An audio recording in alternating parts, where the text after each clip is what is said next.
पिछले कुछ दिनों से श्रीलंका का संकट वर्ल्ड मीडिया की सुर्खियों में है।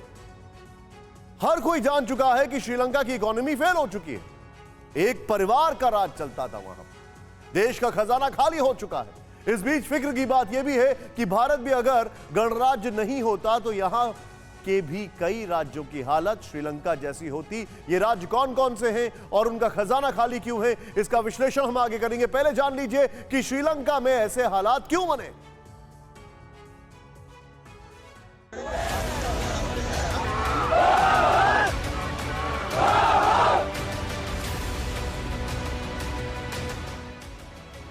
पेट्रोल पंप पर लंबी कतार,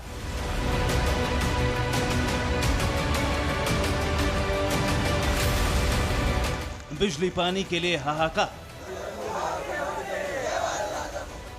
यह है श्रीलंका का आर्थिक आपातकाल। महंगाई का आलम यह है कि एक कप चाय की कीमत 100 रुपए, ब्रेड 1400 रुपए प्रति पैकेट, चावल 500 रुपए किलो और एलपीजी सिलेंडर 6500 रुपए में मिल रहा है। इतनी महंगाई के बावजूद श्रीलंका में दिहाड़ी मजदूरों को 500 रुपए रोजाना नहीं मिल पा रहे हैं। पैसा नहीं होने की वजह से सरकार ने कई देशों में अपने दूतावास तक बंद कर दिए हैं और विदेशी मुद्रा भंडार भी खाली हो चुका है। श्रीलंका के पास सिर्फ $2 बिलियन का विदेशी भंडार बचा है, जिससे मुश्किल से 1 महीने का आयात हो सकता है। दरअसल श्रीलंका के दिवालिया होने के कई कारण हैं। मसलन कोरोना के कारण इनकम का मेन सोर्स टूरिज्म चरमराक है, तो फर्टिलाइजर पर रोक के कारण एग्रीकल्चर का प्रोडक्शन बेतहाशा गिर गया। चीन से महंगे और कड़ी शर्त पर कर्ज ले लिए। सरकार में भाई भतीजावाद को बढ़ावा दिया। राजपक्षे परिवार के ही हाथ में कैबिनेट का 2/3 बजट रखा। लेकिन श्रीलंका के दिवालिया होने के पीछे सबसे बड़ा कारण है सरकार की लोक लुभावन नीतियां, यानी फ्री स्कीम्स। क्योंकि करीब 10 लोक लुभावन वादों की सवारी करते हुए 2020 में 2/3 बहुमत के साथ राजपक्षे की सरकार बनी, जिसके बाद इकोनॉमिक एक्सपर्ट्स ने सरकार को संरचनात्मक सुधारों पर फोकस करने को कहा।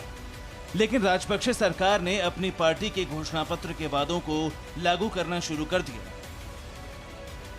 इसके तहत कर की दरों में कटौती की, राज्य सरकारों के अधीन संपत्तियों का खर्च बढ़ाया, निजीकरण का विरोध किया, कल्याणकारी योजनाओं को लागू करने पर जोर दिया, छात्रों के लिए ब्याज मुक्त ऋण के आदेश दिए, 50,000 शिक्षकों की भर्ती, सुरक्षा कर्मियों की भर्ती और पेंशन की खामियों को दूर करने को कहा। इसका नतीजा ये हुआ कि वैट यानी वैल्यू एडेड टैक्स प्रभावित हुआ। 2019 की ऋण प्रबंधन योजना कमजोर हुई। आईएमएफ के अनुसार 2020 से 2021 में श्रीलंका में वार्षिक राजकोषीय घाटा सकल घरेलू उत्पाद यानी जीडीपी के 10% से अधिक हो गया और सरकारी खजाना खाली होता चला गया। मतलब सरकार की गलत नीतियों के कारण श्रीलंका में महंगाई चरम पर पहुंची। लोगों के सामने खाने पीने और जीने मरने का संकट खड़ा हो गया। लेकिन हम अब जो बताने जा रहे हैं उसे सुनकर आपको हैरानी होगी। जरा ध्यान से देखिए। एक रिपोर्ट कहती है कि श्रीलंका की राह पर भारत के कई राज्य चल रहे हैं। पंजाब, राजस्थान, पश्चिम बंगाल, दिल्ली, आंध्र प्रदेश, तेलंगाना और छत्तीसगढ़ समेत कई राज्यों की स्थिति वैसे ही है, क्योंकि वोट के लिए मुफ्त बांटना सत्ता हथियाने का शॉर्टकट बन चुका है। फ्रीबीज का नतीजा यह हुआ है कि देश के कई राज्यों पर कर्ज का बोझ कई गुना बढ़ चुका है, जिसको लेकर प्रधानमंत्री मोदी चिंता भी जता चुके हैं। दरअसल पीएम मोदी ने के साथ 2 अप्रैल को सचिवों की लंबी बैठक हुई, जिसमें सेक्रेटरीज ने कहा कि कुछ राज्य सरकारों के लोक लुभावन घोषणाओं और योजनाओं को लंबे समय तक नहीं चलाया जा सकता। अगर इन पर रोक नहीं लगी तो ये आर्थिक रूप से श्रीलंका की तरह बदहाल हो जाएंगे। पीएम और सेक्रेटरीज ने ऐसा क्यों कहा, हमने रिसर्च करके इसका क्रक्स निकाला है। हमने फ्री बांटकर कर्ज में डूबते देश या राज्यों को लेकर एक इकोनॉमिक कीवर्ड ढूंढा है, वो है जीडीपी टू डेट रेशो, यानी कर्ज जीडीपी अनुपात। जीडीपी टू डेट रेशो, अगर इसकी बात की जाए, कर्ज जीडीपी अनुपात किसी भी देश के प्रोडक्शन यानी कमाई और कर्ज का रेशो होता है।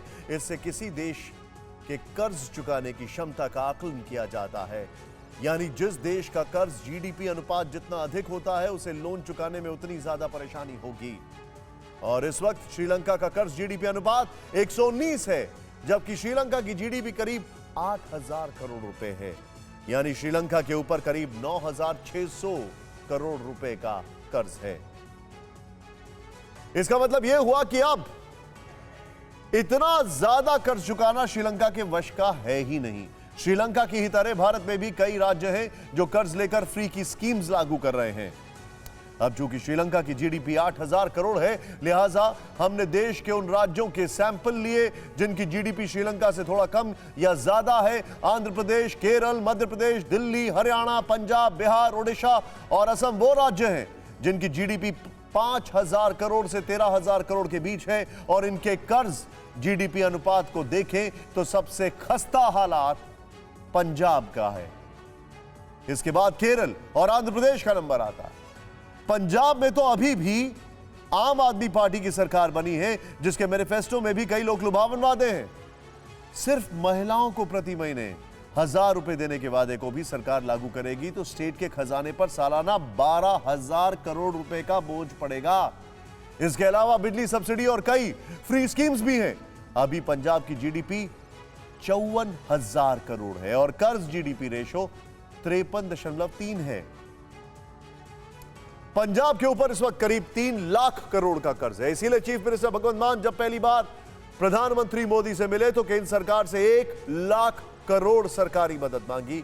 2 साल के लिए 50,000 करोड़ रुपए प्रति वर्ष की मांग की ताकि कर्ज में डूबे राज्य को थोड़ा सपोर्ट दिया जा सके। अब इस फ्री के उपहार से सरकारी खजानों को हो रहे बंटाधार को भी आप समझिए। अगर भारत की जीडीपी 100 बिलियन है तो भारत का कर्ज 60 बिलियन से ज्यादा नहीं होना चाहिए।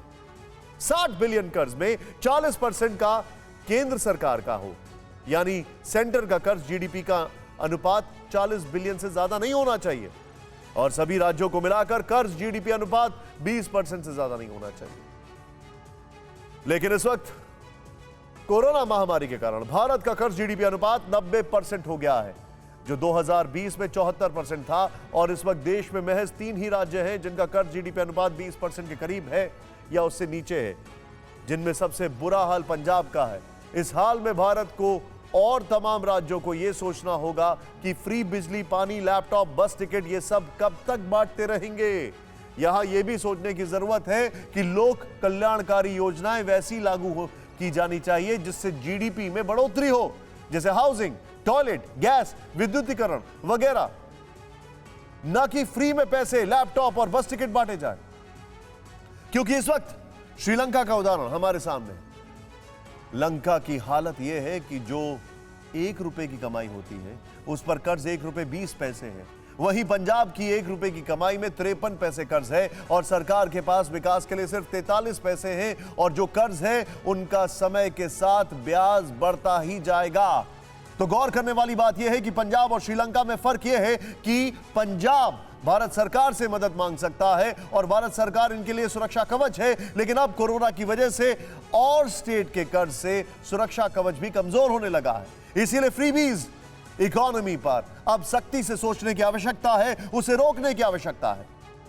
न्यूज़ टॉप 9 रोज सुबह 7 बजे और शाम 7 बजे सिर्फ TV9 भारतवर्ष पर।